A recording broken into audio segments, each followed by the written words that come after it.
देश की सबसे बड़ी आईटी कंपनियों में से एक टीसीएस अब एक गंभीर विवाद में घिर चुकी है। यौन उत्पीड़न, बलात्कार और जबरन धर्म परिवर्तन जैसे गंभीर आरोप सामने आए हैं।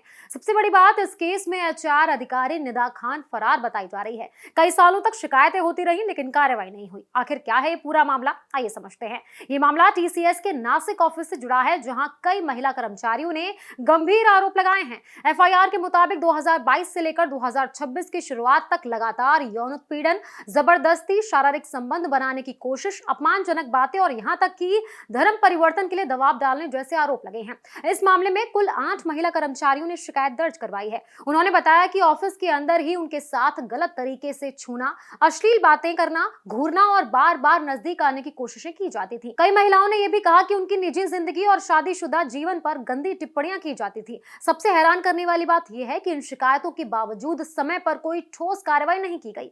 एचआर डिपार्टमेंट और पॉश टीम पर भी सवाल उठ रहे हैं, क्योंकि आरोप है कि उन्होंने इस मामले को गंभीरता से नहीं लिया। अब इस केस में एसआईटी जांच की जा रही है। अब तक 7 लोगों को गिरफ्तार किया जा चुका है। वहीं एचआर अधिकारी निदा खान अभी फरार है। एक महिला ने आरोप लगाया है कि एक आरोपी ने शादी का वादा करके शारीरिक संबंध बनाए और बाद में उसे धोखा दे दिया। साथ ही कुछ महिलाओं ने यह भी कहा है कि उन्हें डराया धमकाया गया और जबरदस्ती धर्म बदलने के लिए दबाव डाला गया। इस पूरे मामले में 9 एफआईआर दर्ज की गई हैं, जो ये दिखाती हैं कि ये कोई एक घटना नहीं बल्कि लंबे समय से चल रहा एक पैटर्न हो सकता है। अब बात करते हैं कंपनी की। टीसीएस ने बयान जारी कर कहा है कि जिन कर्मचारियों पर आरोप लगे हैं उन्हें सस्पेंड कर दिया गया है और कंपनी जांच में पूरी तरह सहयोग कर रही है। कंपनी के चेयरमैन एन चंद्रशेखरन ने इस मामले को गंभीर और दुखद बताया है। कानून की बात करें तो पॉश एक्ट के तहत हर कंपनी में एक इंटरनल कमेटी होती है जो ऐसी शिकायतों की जांच करती है। नियमों के मुताबिक 90 दिन के अंदर जांच पूरी होनी चाहिए और दोनों पक्षों को अपनी बात रखने का मौका मिलता है। साथ ही शिकायतकर्ता की पहचान और सुरक्षा भी जरूरी होती है। लेकिन इस केस में सवाल यह है कि अगर शिकायतें पहले आ रही थी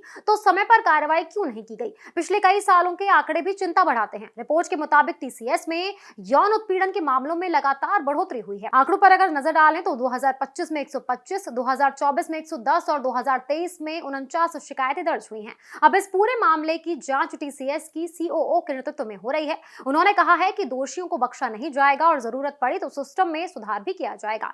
इस पूरे मामले में कई गंभीर सवाल खड़े हो रहे हैं। कंपनी की जिम्मेदारी, सिस्टम की कमजोरी और महिलाओं की सुरक्षा को लेकर अब देखना होगा कि जांच में क्या सामने आता है और दोषियों पर क्या कार्रवाई होती है।